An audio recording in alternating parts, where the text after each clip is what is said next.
So, we're Black Swan. Yes. I'm Calum. And I'm Laura.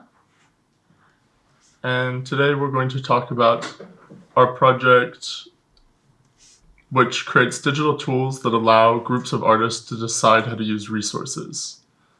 And the project involves many people beyond us.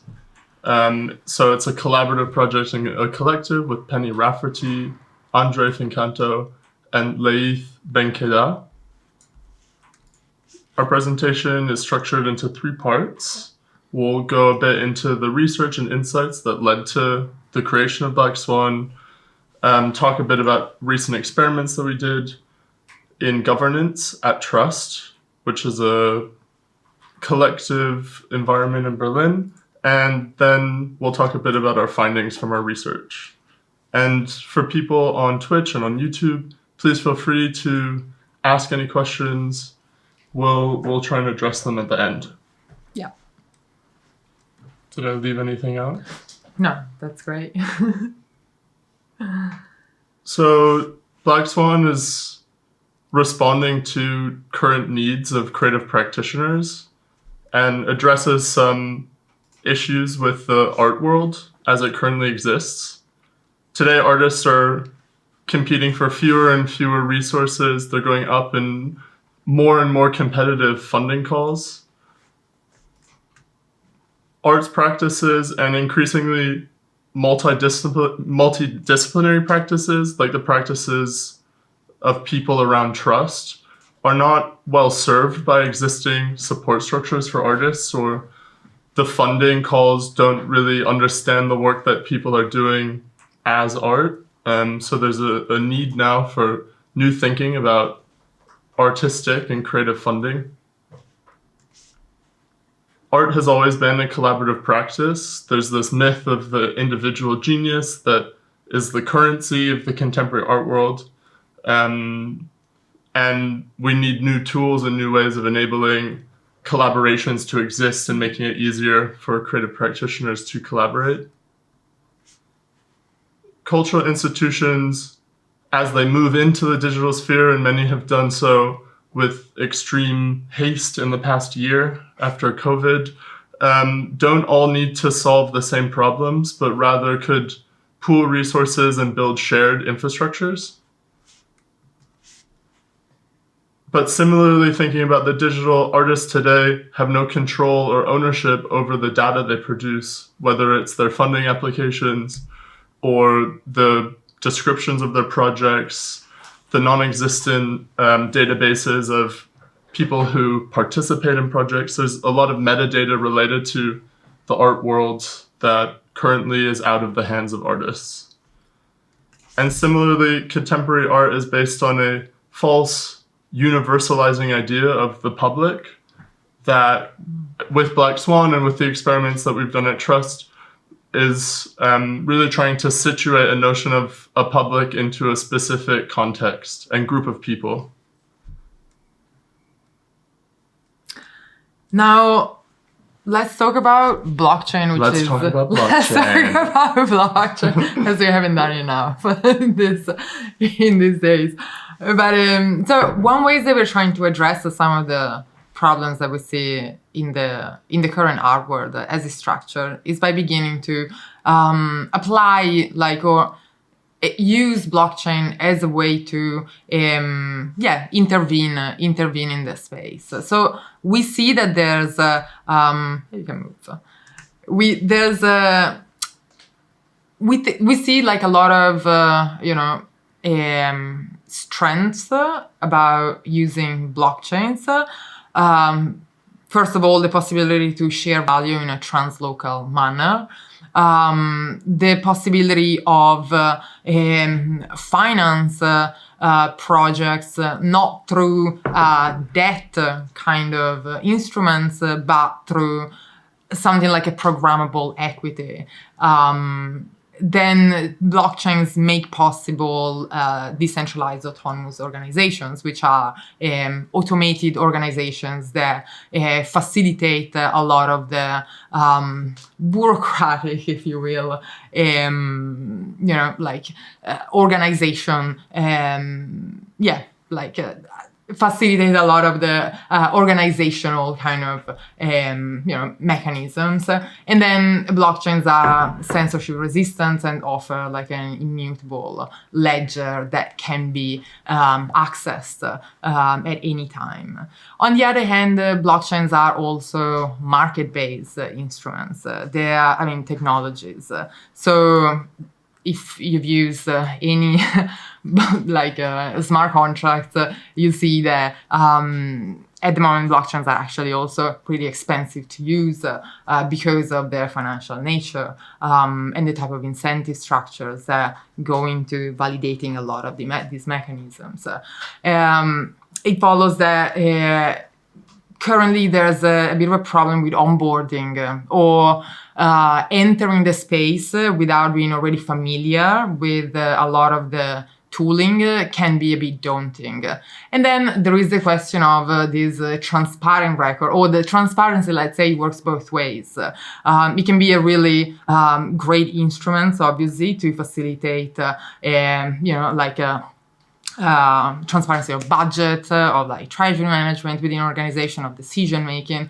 But on the other hand, as we'll see, we've encountered some challenges because of in our approach to blockchain. We've also ultimately seen that this idea of like a total transparency doesn't really perhaps sit very well with people. And then in the middle we have the question of speculation, in the sense that speculation goes both ways. The blockchains really certainly open up the imagination towards like reorganizing artworks, but approaching the problem of organization anew. But on the other hand, obviously, as we know, like there's also a lot of financial speculation. So this is why so far we've been using blockchains as a tool for the imagination. So our process has been very much about blockchain thinking, mimicking or role-playing the functioning of a DAO without actually using the technology itself, to begin testing some of our assumptions and see how they would play out without necessarily having to, build all this infrastructure. First, we wanted to understand if it's actually useful. And I guess a bit on that, recently we tested several existing tools for blockchain-based decentralized autonomous organizations, including Aragon, Moloch DAO on DAO House, OneHive, lots of things on XDAI, and they're just so complicated for even us who are quite familiar with the blockchain space. And they don't particularly look exciting in the sense that they have this really, old school, like aesthetic, like gray interfaces. They really look like, like business tools more than something that you would want to use to organize with your friends or your collaborators. Or based on this like marauding pirates imaginary of some vague medieval. Yeah. That's something for another presentation. We will get there. But kind of in this line of thinking, also based on our experience of the kind of failures of the existing blockchain DAO tools, how can we actually enable groups of artists to work together and take control of resources and opportunities? Yeah. And from this, we asked, we kind of conducted research into different case studies, both within the blockchain ecosystem, but in communication platforms and in communities like trust more generally. And we developed insights from this research that we hope to publish soon as we write up all of our findings from the experiments of the last year. And we kind of grouped the research into what is, so kind of the resources, the things, the value that people are dealing with. Where, so the platforms and contexts in which collectivization is happening. What if, so kind of ways of approaching the things that people can do together, and new ways of approaching the possibilities for collaborative arts practices. And then how, so kind of tools for how we could actually achieve this. So in terms of the resources and values, there's skills, there's funding, collective power, network, digital tools, advice, public and common goods, and shared experiences. In terms of the platforms, there's, and as we found with the trust experiments we did, like existing social communities, existing groups of people who might socialize in places like shared workspaces, artist studios, libraries, at reading groups. And something that became increasingly clear was the importance of these existing social bonds and forms of social cohesion that you can never try and reproduce in a digital tool. We were looking at messaging platforms like Discord, which Trust uses to organize its research activities and increasingly its events. And we were looking also at new potentials for virtual organizations, so where an organization doesn't need to go through the bureaucratic process of formalizing its existence, but can rely on a larger parent organization to allow it to hold funding or to distribute funding. In terms of community building and the things that people can do, there's skill sharing and matching. There's also risk distribution, looking towards solidarity and mutualism, collective investment and pooling resources. And in terms of, yeah, did you have something there? No, go on. Yeah, no, it says your name. It's you. We must equally distribute the speaking opportunities. Exactly. And then with regard to the decision making, and so the how can we create this beginning to look at into reorganizing together. So we'll be looking into emoji voting, which is something that already is native of a lot of platform, which is also, for instance, Discord, which is what Trust mostly uses. We've been looking into lottery mechanisms, kind of multi-voting systems. So systems that go beyond the binary choice or the where the winner takes all. We're looking into bots, so how to facilitate the automation of bureaucratic functions anyway, that no one really wants to do. And and then also we'll be looking into equal distributions of possibilities, for instance.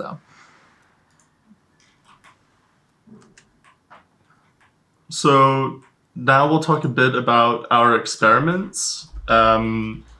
In the month of January, we conducted a role-playing exercise and working group to test different decision-making mechanisms with 9 Trust members. It was all virtual and conducted online. And it was part of the DAO Global Art DAO initiative, which was generously supported by Furtherfield, the Goethe Institute, and Serpentine. And we in kind of researching and experimenting on this idea of a situated public, we wanted to really think about how we could fit digital governance tools and provide decision-making capabilities to an existing community. Trust currently has about 150 members on its Discord, but there's no easy way for people to contribute towards decision making at the moment. And we were really interested in taking the research we had done within the Black Swan context and think about how it could actually provide power to the Trust community to decide how resources are used. And so we should thank the working group. It was conducted with Andre, Chiara, Claire, Laith, Par, Shivani, Steph, Terrence, and Wasim. We conducted the working group in a channel in the Trust Discord. We're really interested in situating the communication within the milieu used by the Trust community as it already exists. And the working group was conducted by Swan Bot, which was actually just me pretending to be a bot in the spirit of role-playing. You thought I had become a bot at one moment, right? Yes, you were really, you were embodying the role very well. It was misleading. And so the working group offered a funding pot of 1,000 euros to be split across these 3 different voting mechanics, and we paid the participants 250 euros for their participation in the research group.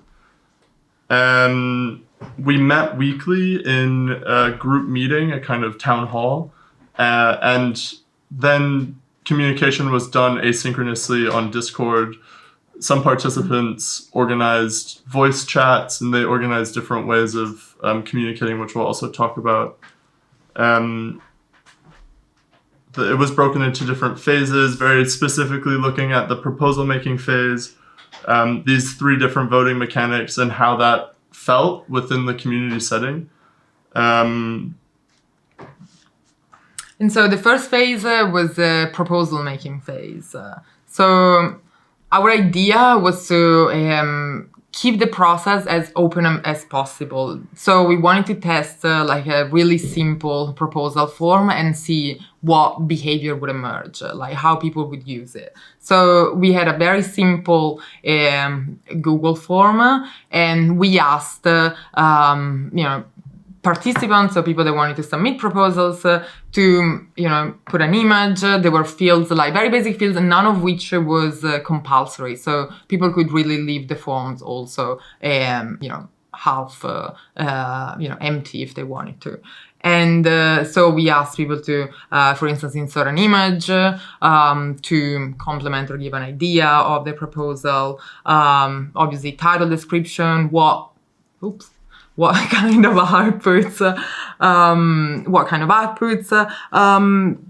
they were envisioning, then who would be the co-conspirators, what kind of categories this proposal would fit in, and then any other additional information that they felt. And we asked, there it is.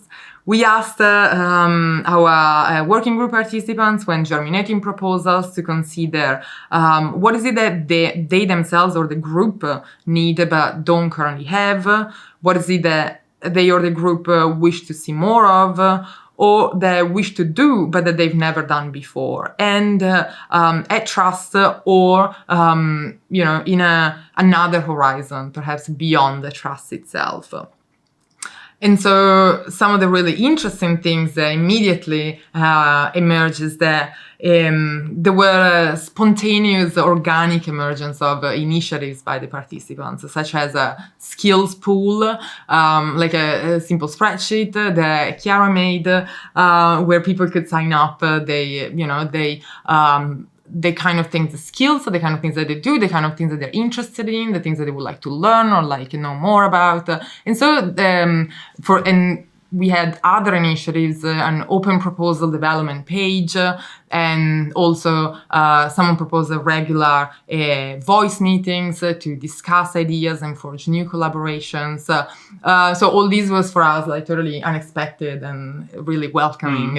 It was really nice. There's also part of the intention with designing the working group in a really open way to kind of see what would happen and how people responded to the process. And 16 proposals were created within a 2 weeks period, ranging from personal art projects, new collaborations, technical experiments, tool developments, and community initiatives, excursions. They were really, a really vast and diverse set of proposals. And going into it, we also just had no idea what people would ask to do with money. And so it was amazing to see 16 proposals come out of it. Yeah. You can see here some of the images that accompany the proposals themselves. Shall we move to the voting phase? Let's do it. Let's do it. So, for the voting phase, we, as we said, we wanted to test 3 different voting mechanisms and see how they felt to the group in practice. So we tested quadratic voting, which is a rather complex multi-vote method, but that enable a lot more of a nuanced way of express preferences, let's say, than a more simple expression of yes/no kind of vote with an emoji system, and then a random lottery where people could veto a proposal if they felt strongly against it. Otherwise, a proposal that didn't get vetoed would automatically enter this lottery system.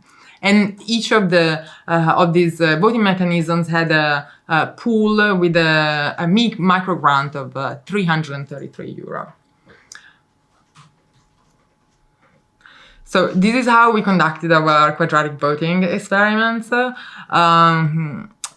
It's actually like a really nice template that is provided by Radical Exchange, and it's available on their site and repository.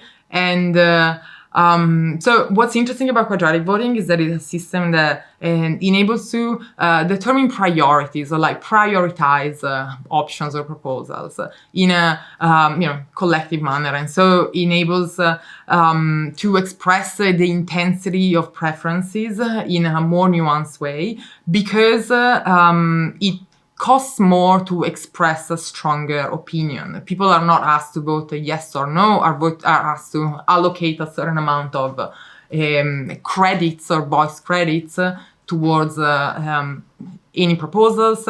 And if they want to express like a stronger opinion, that would be more expensive on the basis of the total credits that they have.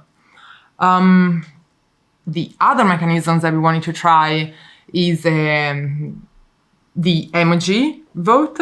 And so in the Emoji Vote system, everybody had a one vote, could vote with a swan emoji in a channel that we created on Discord. Basically, the idea was that the proposal with 5 or more votes would receive all the funding, so that only one proposal would win. And the idea was to kind of incentivize people to discuss together in the channel that we had in Discord and arrive to a consensus for what proposal would win. As we see, this mechanism ended up being like a controversially open to some friendly bribing. Like he was open to attack vectors that we'll discuss afterwards. And then ultimately we tried the lottery veto system, where all proposals were entered into this lottery unless they were vetoed. The problem was that people could veto only one proposal, but the issue or the challenge perhaps is that votes or this vetoing was not anonymous because on Discord. So we see also there were kind of dynamics generated. Shall we discuss the winning proposals? So it was also interesting to see the diverse range of proposals that won each of the different voting mechanisms. This is the winner of the quadratic vote, which is make your own CO2 absorbing biofuel algae machine, which proposes to use speculative biology and storytelling to imagine new forms of life that are both fit to function as negative emission technologies at scale and being integrated into the domestic space. And since this was at the end of January, it was awarded, we actually have an update from them that we'll share towards the end of the findings. And it's nice to see what 333 euros was able to produce in a couple months. It was interesting also to see the results from the quadratic voting round, and how the proposal that won actually had both the highest number of voice credits and the highest effective vote. So it was really kind of the most widely popular proposal. And yeah, we did some thinking about the different ratios between voice credit and effective vote. And most of the top ones you see had quite high voice credits. And then it seems like number 4 and number 5 actually had kind of less of the voice credits but a higher effective vote, which was interesting. This project won the Emoji Vote. It is called the Black Swan Play currently, and it's interesting because it's a very open, collaborative project that the members of the working group will do together. They intend to write and record a Creative Commons audio play in no more than 3 hours and in a single take. So kind of creating a shared creative exercise that everybody can participate in. It was also interesting that people didn't fully understand how to vote on Discord.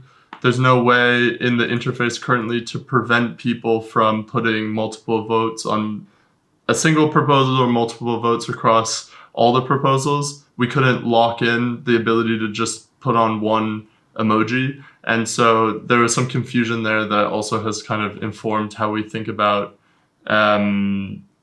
designing the app we're working on now.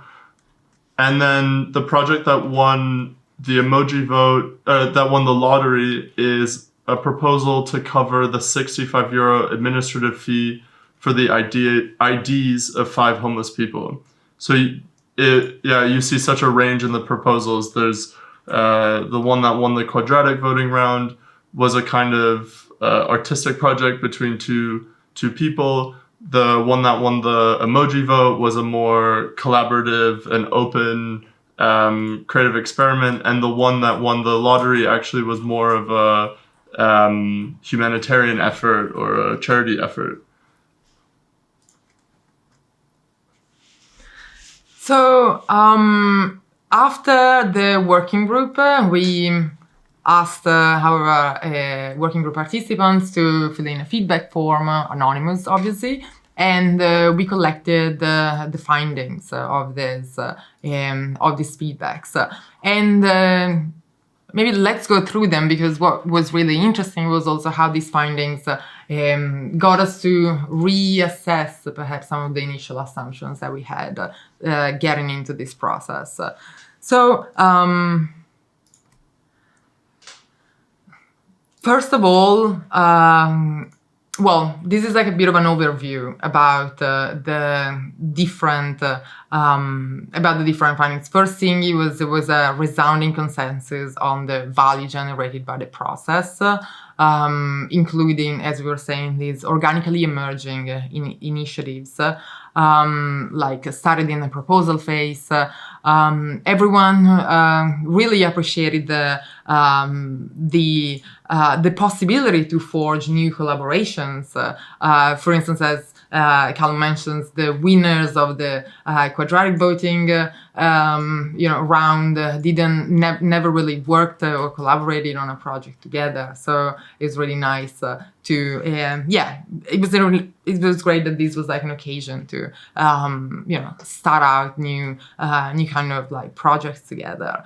The openness of the process was very appreciated, and as we said, it also allowed or like made space for some attack vectors or some like exploits. That I definitely added for us, and that was perhaps one of our goals. It was like to see precisely what kind of behaviors and kind of like mechanisms would emerge. And then it was really nice.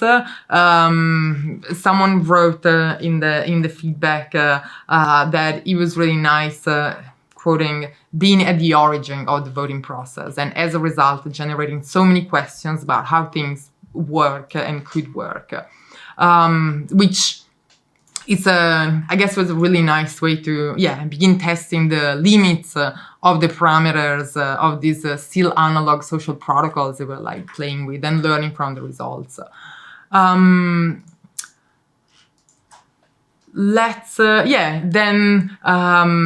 we'll see going into like looking at our findings that quadratic voting as a mechanism was the one that was appreciated the most, which I guess for us was like was one of the most interesting. Quite surprising. Quite surprising in the sense that it's not an immediately intuitive kind of way of voting or expressing preferences, but it was very appreciated. And then we have some open questions with regards to documentation, or like perhaps a validation of the importance of documentation into these processes, and then open questions with regard to licensing.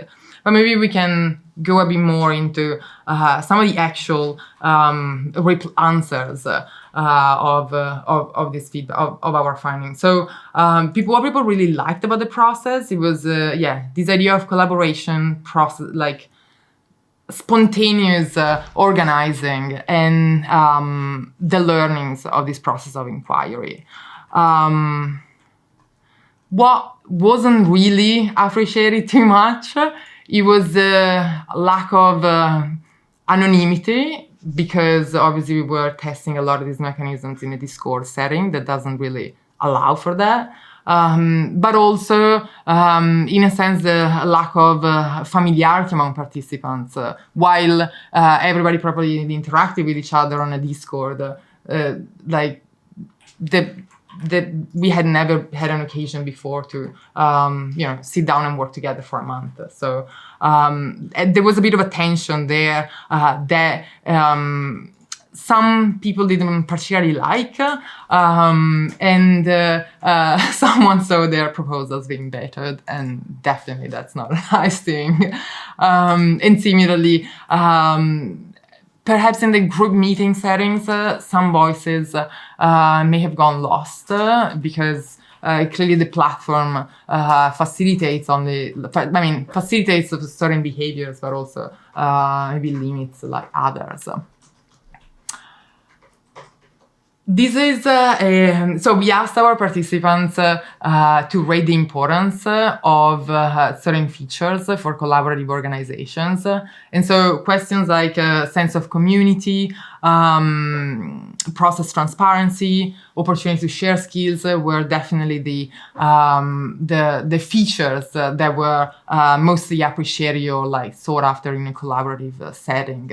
Whereas the question of collaborative own outputs and voting privacy seemingly were not that important, but then as we saw in other, the voting privacy maybe was not that important, but the idea of an anonymous or pseudonymous setting ended up being really important for for some people, for instance.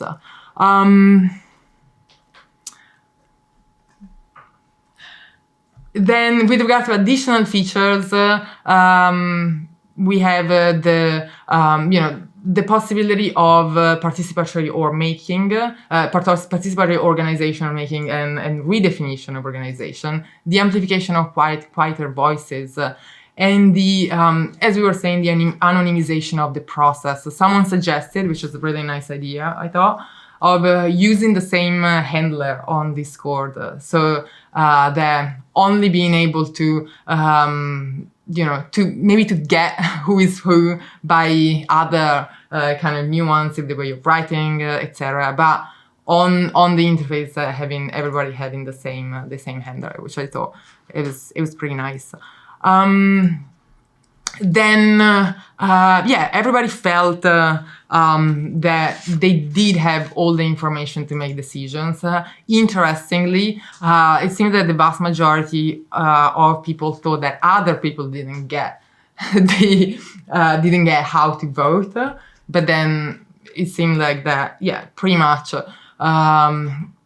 the proposals, the proposals facing to cover all the important information. It's also interesting in regards to the proposal form that it was really open and you could not enter any field, nothing was required. You could upload pictures, add additional information, and some people were critical of the proposals that didn't include the information that they felt was required, but then other people really valued a completely open proposal. And I think it's really important also as we move forward with this project to think really seriously about like what impact a proposal form or like the formalization of a project proposal has on a creative process or has on like any output. So like the way we're thinking about it now is it should be very open and people can include the information they want, and it's more about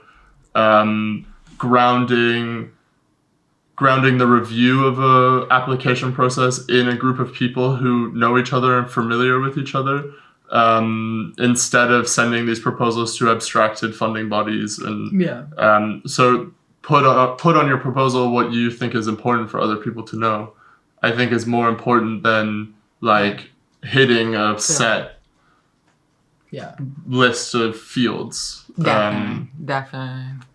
Yeah, in fact, there was a vague or like also jargony proposals were not really appreciated for that reason. So something, the idea of something straightforward, accessible, and like understandable by the group, by your peers, exactly. It's something that was really appreciated. And the proposal that won the quadratic voting round actually included a quite elaborate additional document with images and with like narrative elements to the project. So it seemed that people appreciated more work that went into the proposal also. Yeah. The ones that seemed like they didn't put much care into it weren't valued as highly. Yeah. And here are some suggestions about how people could have made more informed decisions within the proposal phase. And so someone suggested to have more dedicated time to plot collusions between teams. Someone proposed to have, again, more of a, include, say, something like past works or skill set information for the person or the group. Again, some were saying that proposals that were like very vague tended to be disfavored. Someone suggested that proposals could have focused more on output, which is something instead we willingly didn't really want to force as an outcome or as a requirement. And also people suggested, someone suggested to have more emphasis on the communication or like maybe having an intermittent phase between the submission of the proposals and the actual voting, so that anyone could ask for questions or clarifications before actually entering the voting phase. I think exactly this, it became very clear in reviewing the feedback forms and in conversations with the participants that they kind of missed organized moments to meet each other and to share their work. So like it could have started with some sort of show and tell where everybody gives a bit of a presentation into their work, and then after the proposals were submitted, similarly a moment to present and answer questions seemed to be valued highly. So it's also like showing us that the emphasis is less even on the decision-making mechanism and more on how you build communication, moments for communication into that process. Yeah. Then with regard to the size of the grant, well, admittedly, the 333 euros, like, is very much of a micro grant. And otherwise, someone noted, if the grant is too small, it would just incentivize, it would almost like induce like participants to I don't know, like how can I put it? Like, you mean like work together in new way, forge new yeah, collaborations? yeah, forging collaborations, but also otherwise it would kind of just incentivize better off or like people with like more free time, let's say. Like if I mean 333 was saying was like a you know, decent grant for like a few days, kind of, or like a small projects to work on together, you know, without necessarily, you know, requiring, you know, too much, you know, kind of effort, while proposals or like the idea of like 500, 1,000 euro grants were considered fine for our projects, and you know, enable people to work for like a few days on some of these projects. Alternative suggestions were to, you know, have a grant size that would pay for like half or like a month of like average freelance salaries. But then also important, like one question that was quite important was the question of scale. So yeah, which different projects would necessitate different time commitments and level of involvement. Yeah, and as we said here, like small grants are like probably more fun, more like about incentivizing networking and collaboration, whereas larger grants would yeah, like obviously going to perhaps developing larger projects. Nice. Then we're getting to the voting mechanisms. So interestingly, quadratic voting was perceived as the most legit and comprehensive mechanism. Someone else said it was great to try out in anger, which I thought was very nice. Try out in anger. Yes. Yeah, and so as the credits could be distributed across several projects of interest and allow for different levels of preference. Also, the level of anonymity, let's say, involved with regard to the voting was also highly appreciated. Like, we should clarify that quadratic voting requires the voters to be known in a way, but at least the name, like who voted what, wasn't, you know, it wasn't transparent to all the participants. So it felt a bit less exposed, perhaps, than the other voting mechanisms that happen on Discord. Emoji Vote, so basically the binary choice, was not really liked at all because of the public and nuanceless character. So it was kind of nice to get some validation or reinforcement that the you know, binary yes/no choice felt kind of limited, and we see that that's still what I guess the vast majority of you know, not just like say the vast majority of governance systems, like particularly in the blockchain space, still relying a lot on like this you know, token, like yes/no voting associated with tokens. Often, whereas we yeah, received like a strong signal toward quadratic voting being instead like a mechanism that made people feel like better about the process.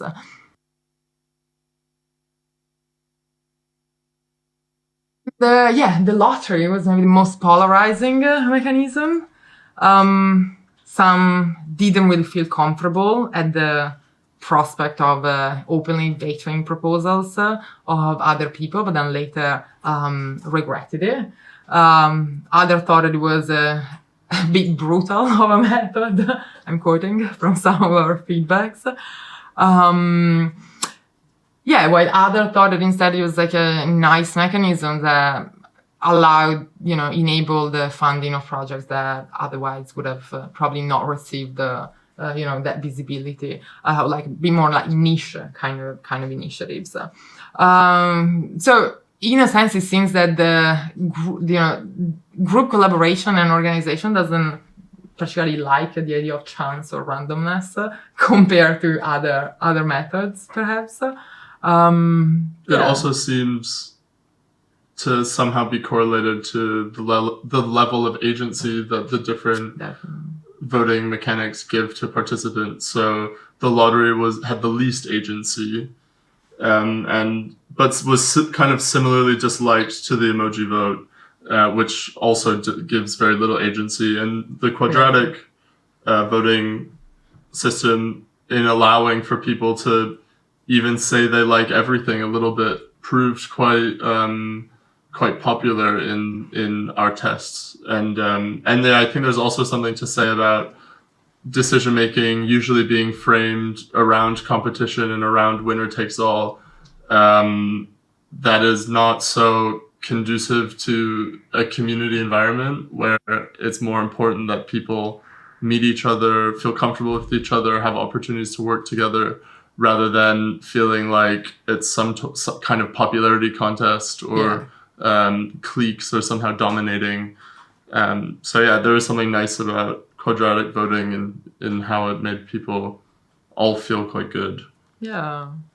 But actually, one final point on quadratic voting is the quadratic function wasn't very well understood. So the quadratic function means that it's designed for voting with money, and so it's to de-incentivize or like to limit the power that people with lots of money have in these monetized voting systems by using a quadratic function to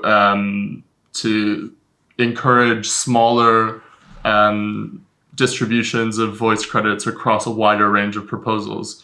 But this kind of mechanism wasn't well understood also because we're taking it away from money. So there's no longer the same type of stake in it or the same skin in the game, so to speak.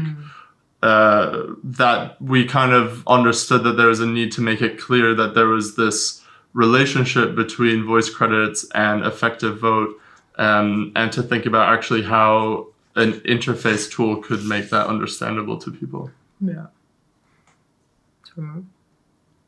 Yeah. To the next question. How do people feel about the results? Well, it's very much reflected how people felt about each mechanism. So, the vast majority of the participants felt at least okay with the outcomes. But only one person really felt great about them.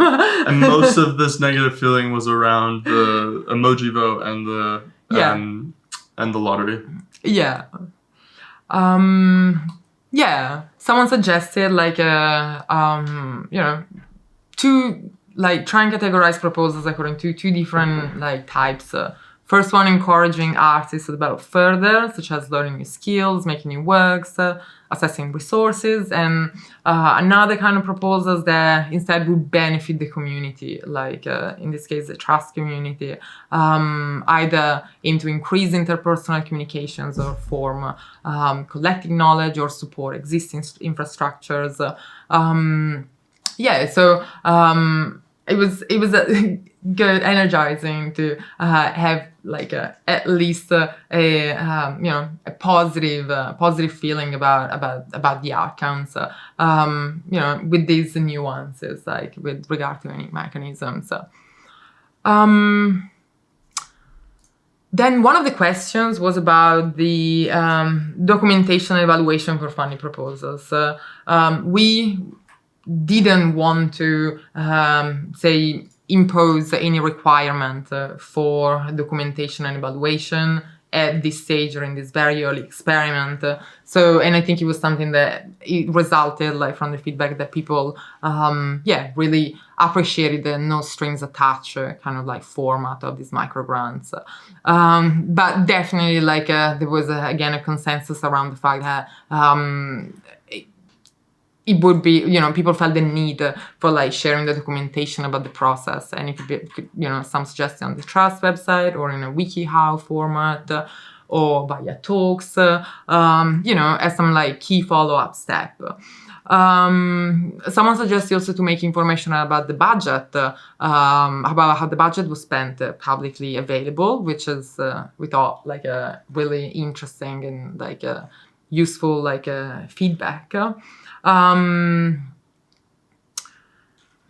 Yeah, and then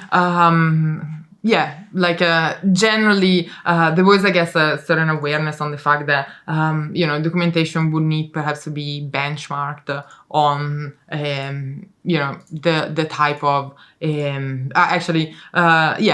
on or like calibrated with regard to the type of project. So we have 7 minutes left. Yeah. So maybe we should. We've been talking a lot. Huh?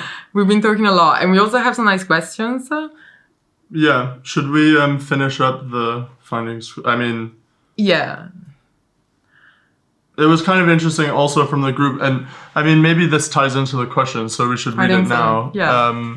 Thick M writes, "You're looking at developing ways of distributing funds within an invested community. Have you been or will you look into the Christiania effect, i.e. how the emergence of internal versus external interests will develop and scale?"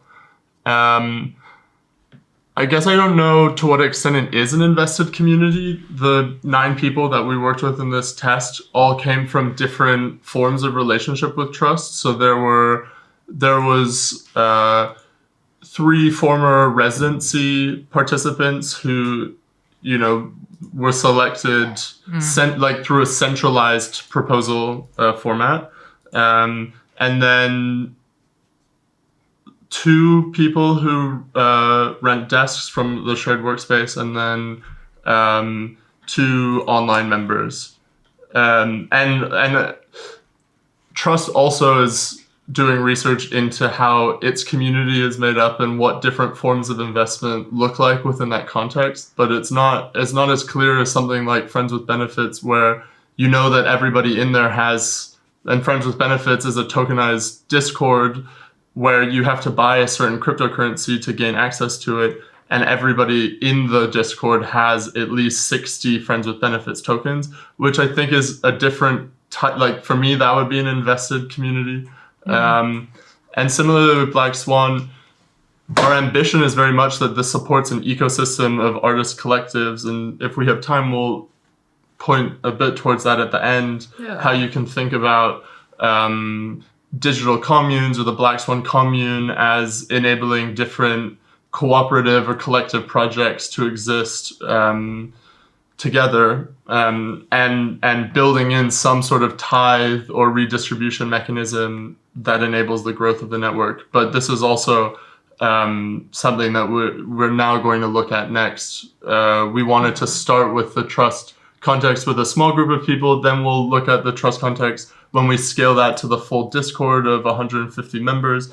And then we'll start to think about what happens when you bring in other artistic and creative communities into this. It's also possible that it just ends up where we open source all of the tools that people can just use them according to their own needs. Yeah, and in this sense, the question of licensing and ownership of outputs, I guess it's really key. Exactly, who is exactly the or how are these collectively produced kind of like projects like handled from a licensing standpoint. Who's going to use them? Who's going to have the ownership? That remains, I guess, at the moment the biggest open question. This was also the actual connector that I forgot that I was thinking before. But interestingly, the participants found the open licensing of outputs to be not a very important thing. So within this group, they were interested in both funding collective projects, funding new experiments between people who hadn't worked before, and funding individual artistic projects. And so they weren't so interested in the idea of forcing everything to have one type of open access, open source, or Creative Commons license, because especially for these more individualized art practices, it's maybe unfair to expect that these outputs would somehow be part of a shared copyright. But then that points towards this tension between the internal versus the external interest, where like maybe the participants wouldn't actually want some sort of common good, or like there might be some tension between what the participants say they want versus like, but also who's to decide what a common good is. So it becomes like extremely difficult. We have 3 minutes left. Basically it's also a research project, and it's the way we're approaching it is not from the angle of developing a solution to some abstracted and universal problem, but rather trying to think in progress, what do we learn when we test different types of voting mechanics? What do we learn? What questions do we develop that we didn't even have when we started this around like, okay, the interfaciality and these like indexes of voting power become important, or like we may have been cut off, or Laura's computer stops working. It's on. Should we go really rapid? Yeah, well, let's maybe... Yeah, communication. I mean, interestingly, people didn't really like the Discord text chat either. They preferred the weekly meetings that we had. They like every Monday at 1 p.m. we all met in a Zoom call, and everybody... It's a bit of a ritual. It was a ritual. It was really nice in that sense. And this is the update from the winning proposal from the Quadratic Voting round, which is by Par Gang and Chiara Di Leone. It's now called Beneficiary. And I mean, it's incredible. I think the illustration is so beautiful, and it's exciting to see how in such a short time a new collaboration was formed within the trust context, and a new project came out of it, even if it was just a starting idea that might go somewhere else in the future.